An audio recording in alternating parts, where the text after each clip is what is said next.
नमस्कार दोस्तों, आप सभी का हमारे चैनल में स्वागत है। आज हम आपको सुनाएंगे कि किस तरह से एक कंजूस सेठ और संत जी में वाद विवाद होता है और भगवान जी पर उन संत का कितना अटूट विश्वास था। तो आइए शुरुआत करते हैं। एक सेठ जी बड़े कंजूस थे और उनकी एक दुकान भी थी। उनका एक बेटा था। एक दिन उन्होंने दुकान पर बेटे को बैठा दिया और बोले कि बगैर पैसे लिए किसी को भी कुछ मत देना, मैं अभी आ रहा हूँ। लेकिन अचानक से एक संत आ गए जो अलग अलग जगह से एक समय की ही भोजन सामग्री लेते थे।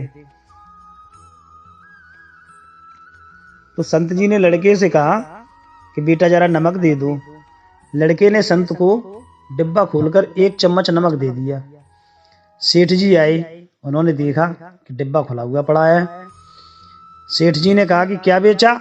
बेटा बोला, एक संत जी जो तालाब पर रहते थे उन्हें एक चम्मच नमक दिया है। सेठ जी का माथा ठनका। वो बोले, अरे मूर्ख, इसमें तो जहरीला पदार्थ है। अब सेठ जी भागकर संत के पास गए। तब तक संत जी भोजन बनाकर भगवान को भोग लगाकर खाने की थाली लेकर बैठ चुके थे। सेठ जी से दूर से ही बोले, महाराज रुकिए, आप जो नमक लाए थे यह नमक नहीं था बल्कि जहरीला पदार्थ था। कृपा करके आप ये भोजन न करें। संत जी बोले, भाई हम तो प्रसाद लेंगे ही, क्योंकि भोग लगा दिया है। भोग लगाकर भोजन नहीं छोड़ सकते। अगर भोग नहीं लगता तो भोजन बेशक छोड़ देते। यह कहकर संत जी ने भोजन को प्रसाद समझकर खाना शुरू कर दिया। सेठ जी के होश उड़ गए। वो रात भर वहीं बैठे रहे। सेठ को रह रहकर यह चिंता सता रही थी कि अगर संत जी को कुछ हो गया तो बड़ी बदनामी होगी।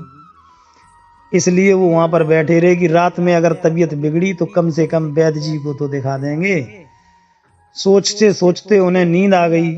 सुबह रोज की तरह संत महाराज जल्दी उठ गए और नदी में स्नान करने लगे। सेठ जी ने कहा, महाराज तबीयत तो ठीक है? संत बोले, भगवान की कृपा है। इसके बाद वे पूजा के लिए मंदिर चले गए। जैसे ही संत ने मंदिर का द्वार खोला तो देखा कि भगवान जी के श्री विग्रह के दो भाग हो गए हैं और आधा शरीर काला पड़ गया है। यह देखते ही सेठ को सब समझ आ गया कि भक्त के अटल विश्वास को देखकर भगवान ने भोजन का जहर भोग के रूप में स्वयं ग्रहण कर लिया और भक्त को प्रसाद ग्रहण कराया। इसके बाद सेठ जी ने तुरंत घर जाकर बेटे को सारी दुकान सौंप दी और स्वयं संत महाराज की शरण में आकर भगवान जी की भक्ति करने लगे। तो दोस्तों, इस कहानी से हमें यही शिक्षा मिलती है कि किस तरह से हमारा अटूट विश्वास ही भगवान जी से जोड़ता है और उन्हीं की कृपा से सब कुछ सही सही होता है। जय जय श्री राधे।